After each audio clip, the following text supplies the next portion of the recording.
नमस्कार मित्रांनो, जेबी अकॅडमीमध्ये आपले सहर्ष स्वागत आहे. मित्रांनो, आज आपण अतिशय महत्त्वाचा विषयावर बोलणार आहे. परीक्षा हॉलमध्ये पेपर देत असताना कोणत्या गोष्टी काळजी आपल्याला घ्यायला पाहिजेत किंवा पेपरच्या आधी कोणत्या गोष्टी आपल्याला करायच्या नाहीये किंवा कोणत्या गोष्टी करायच्या आहेत. मित्रांनो, परीक्षेच्या सेंटरवर तुम्ही किमान अर्धा तास आधी पोहोचणं अपेक्षित असतं.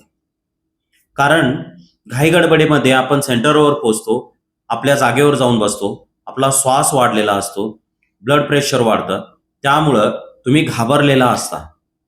त्या ठिकाणी तुम्ही शांत असणं अपेक्षित आहे. त्यामुळे सगळ्यात पहिला मुद्दा येणार आहे, तुम्ही एक्झाम सेंटरवर किमान 30 मिनिट आधी पोहोचणं अपेक्षित आहे. दुसरा मुद्दा आहे की पेपरला बसल्यानंतर शांत बसा, मेंदू आपला शांत करा, घोटभर पाणी प्या. तुम्ही पाण्याची बॉटल सोबत नेणं अपेक्षित आहे.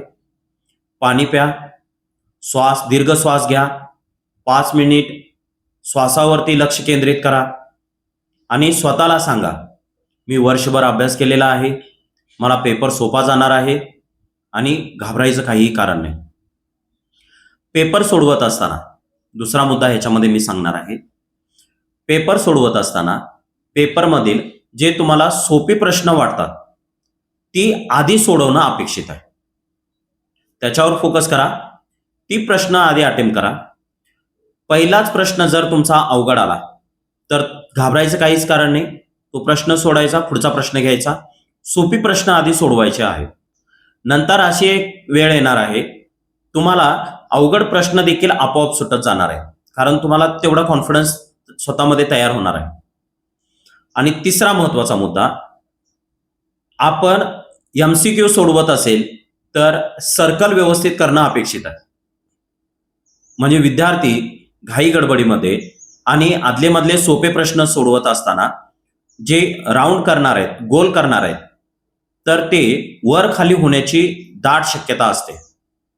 त्यामुळे तुम्ही ते सर्कल करत असताना, गोल करत असताना ही काळजी घ्या की आपण त्याच प्रश्नासाठी किंवा त्याच प्रश्नाच्या उत्तरासाठी आपण गोल करत आहोत.